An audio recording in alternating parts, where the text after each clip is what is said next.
जमीन व्यवहारात अनियमितता करणाऱ्यांवर कारवाई करणार, सीएम कडून भूमिका स्पष्ट।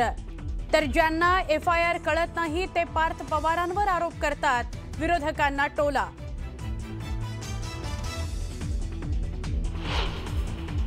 जो काही व्यवहार झालेला होता तो कॅन्सल करण्यात आलेला आहे की ह्या व्यवहारामध्ये 1 रुपया पण दिला गेला नाही। पुण्यामध्ये पार्थ पवार यांच्या कंपनीने केलेला जमीन व्यवहार रद्द, व्यवहाराच्या चौकशी करता समिती नेमण्यात आली। रजिस्ट्रेशन कसं झालं, कुणी सांगितल्यानं व्यवहार झाला याची चौकशी होणार।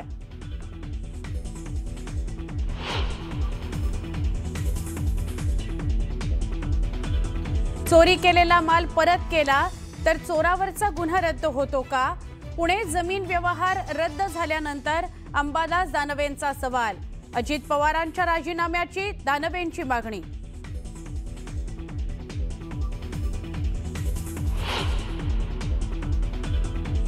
आता महसूल विभागाचा पार्थ पवारांना दणका, दस्त रद्द करायचा असेल तर 42 कोटी भरा, महसूल विभागाचं एमेडिया LLPला पत्र।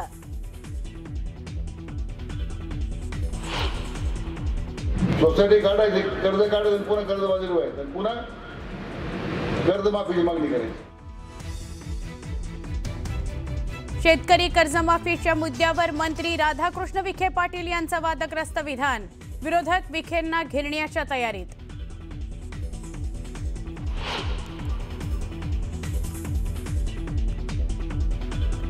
भाजपा आमदार सुरेश धस, नारायण कुचे यांनी घेतली मनोज जरांगेंची भेट, जरांगेंना मारण्याचा कट उघड झाल्यावर नेत्यांकडून चौकशी।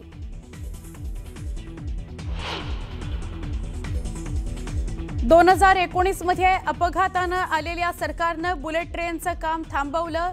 CNBC 18च्या ग्लोबल लीडरशिप समिटमध्ये देवेंद्र फडणवीसांचा उद्धव ठाकरेंवर निशाणा।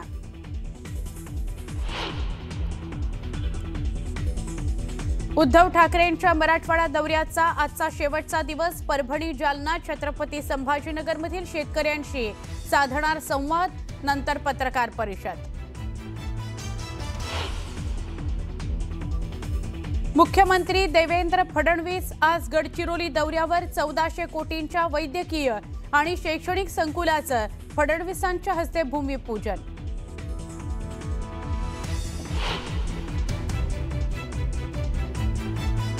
आणि कोल्हापुरामध्ये ऊस आंदोलन चिघळलं, ऊस दराकरता स्वाभिमानी शेतकरी संघटना आक्रमक, कार्यकर्ते आणि कारखाना समर्थकांमध्ये वाद, पोलिसांनी हस्तक्षेपानंतर वाद निवळला।